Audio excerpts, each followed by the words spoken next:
저는 귀 기울여 듣고 있습니다. 다들 귀 기울여 듣고 계시죠? 왜냐하면 찰스는 하나님께서 주신 미래를 아는 은사가 있기 때문입니다. 하나님께서 당신에게 미국에 대해 보여주신 것을 말씀해 주십시오. 네, 시드. 성경에서 창을 발로 차고도 찔리지 않을 수 없다고 했습니다. 미국에서는 오랫동안 예수님을 믿는 사람들을 비난하고 멸시하는 분열이 있었습니다. 주님께서 저에게 말씀하셨습니다. 그가 오고 있다. 그는 성령의 속삭임을 외면한 사람들에게 심판을 내리기 위해 오고 있다. 여러분은 그 일을 교회뿐만 아니라 시장에서도 보게 될 것입니다. 네, 지금인가요? 아니면 10년 후인가요? 네, 시드. 올해 시작됩니다. 빠르면 4월에 하나님의 뜻을 거스르며 주먹을 휘두르고 대적했던 사람들이 드러나는 것을 보게 될 것입니다. 그들은 낙태와 하나님의 본성을 부정하는 권리를 주장하고 세상에서 권력을 얻어 영향력을 행사했던 자들입니다. 하나님의 손가락이 그들에게 닿을 것입니다. 그들이 공개적으로 하나님의 심판을 보게 될 것입니다. 헤롯이 충에 먹혀 죽었던 것과 같습니다. 이로 인해 나라 전체가 하나님을 두려워하게 될 것입니다. 주님이 말씀하셨습니다. 70년대에 부도덕함이 만연했지만 사람들은 그때 하나님을 두려워했다. 그러나 이제 미국에서 사람들이 하나님을 더 이상 두려워하지 않게 되었다. 인간이 스스로 신이 되었기 때문이다. 그러나 이제 주님은 이 나라에서 그분의 이름의 권능을 다시 회복하려 하십니다. 지금 제 말을 듣고 있는 여러분들 중에 예수 그리스도를 모르신다면 하나님이 강하지 않다고 생각하여 하나님의 이름을 조롱한 사람들 가운데 있었다면 아직 은혜의 문이 열려 있습니다. 지금 하나님께서 빛과 어둠을 나누고 계십니다. 당신이 어느 편에 서느냐에 따라 그 결과는 지금뿐만 아니라 앞으로 10대에 걸쳐 후손들에게 영향을 미칠 것입니다. 세대에 걸친 조주에 대해 이야기하고 있습니다. 지금이야말로 미국 국민이 하나님의 편에 설 수 있는 기회입니다.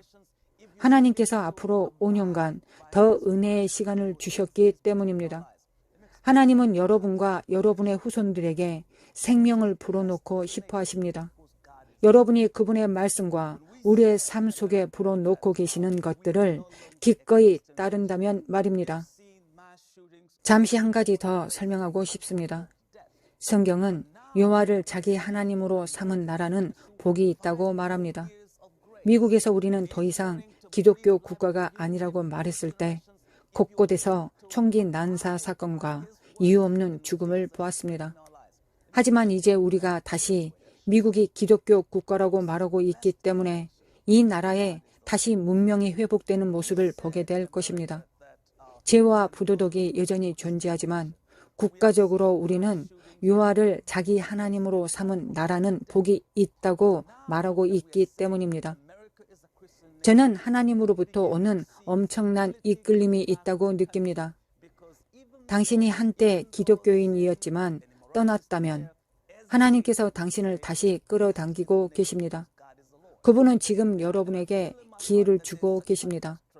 이 은혜가 닫히면 지금 우리가 있는 곳에 이르는 것이 너무 어려울 것이기 때문입니다. 지금 이 순간 우리를 위해 하늘이 열려 있으며 성령님의 부어주심이 임하고 있습니다. 지금까지 정치 영역에서 인기와 돈에 대한 보호막이 있었습니다. 우리는 악을 조정하는 사람들 중 일부를 몰아낼 수 없다고 느꼈습니다. 지금부터 2026년 12월까지 하나님께서 왕들을 제거하시고 다른 사람들을 세우시는 것을 보게 될 것입니다. 매우 자유주의적인 곳으로 알려졌던 캘리포니아에서 부흥이 일어나도록 하나님께서 변화를 시작하시는 것을 보게 될 것입니다. 거기에서 말입니까? 네. 미국에 대해 더 말씀해 주실 것이 있습니까? 네, 빨리 공유하겠습니다. 제가 기도하고 있을 때 미국 지도가 제 앞에 나타났습니다. 캘리포니아에서 플로리다까지 저녁에 불이 타오르고 있었습니다. 저는 주님께 무엇을 말씀하시고 계십니까? 라고 질문을 드렸습니다.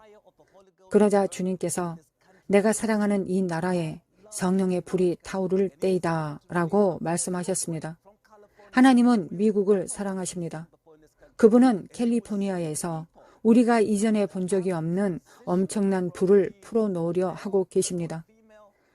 남성에서 여성으로 성 정체성을 바꾼 사람들이 예배에 와서 하나님의 권능이 그들에게 임하여 그들이 본래의 자신으로 돌아가는 것을 보게 될 것입니다. 창조주는 오직 한 분이시기 때문입니다. 그분의 이름은 야훼이시고 다른 이름은 없습니다. 네, 고아의 영이라는 것이 있습니다. 그것이 무엇인지 간단히 말씀해 주시고 그것을 깨기 위해 기도해 주십시오. 네, 시드. 고아의 영은 종교의 영에서 비롯됩니다. 우리가 종교의 영 아래 있을 때 하나님의 사랑을 얻기 위해 무언가를 해야 한다고 믿게 됩니다. 하나님의 자녀가 되기 위해 열심히 일하는 길을 계속하지만 거기에 이르면 공허함을 느낍니다. 오직 하나님만이 그것을 채우실 수 있기 때문입니다. 이런 상태에 있는 사람들은 아무리 놀라운 컨퍼런스에 참석해도 여전히 부족함을 느끼게 됩니다. 요한복음 14장에서 내가 너희를 고아와 같이 버려두지 아니할 것이다. 보혜사 성령님을 보낼 것이다. 라고 말씀하셨습니다. 신자에게 성령님이 안 계시면 하나님의 사랑을 얻으려 애쓰는 피로감에 빠지게 됩니다. 제 말을 듣고 계신 여러분 중에서 하나님을 기쁘시게 하는 방법을 찾는데 지쳐 있다면 당신의 삶에 자유의 말씀을 전하고 싶습니다. 하나님은 이미 그리스도 안에서 당신을 기뻐하십니다. 더 이상 그분을 달래려고 애쓸 필요가 없습니다. 우리는 사랑하시는 자 안에서 받아들여졌다고 기록되어 있습니다. 지금 예수님의 이름으로 당신에게서 고아의 영을 깨뜨립니다. 당신은 일어나 하나님 나라의 아들과 딸이 될 것입니다. 하나님께서 당신을 사용하여 하늘에서처럼 땅에도 그분의 나라를 가져오게 하실 것입니다. 예수님의 이름으로 기도합니다. 아멘. 네, 하지만 무엇보다도 중요한 것은 예수님이 메시아라는 것을 아는 것입니다. 당신의 메시아이자 온 세상의 메시아이십니다. 하나님께서 실제하신다는 것을 아는 것입니다. 당신이 하나님께 구해야 합니다. 제 말이 아닌 당신 자신의 말로 고백하십시오. 하나님, 저는 예수님을 저의 메시아이자 제 삶의 주님으로 모십니다. 저의 메시아이시며 주님이십니다. 그분이 제게 실제가 되게 해 주소서. 당신을 사랑합니다. 아멘.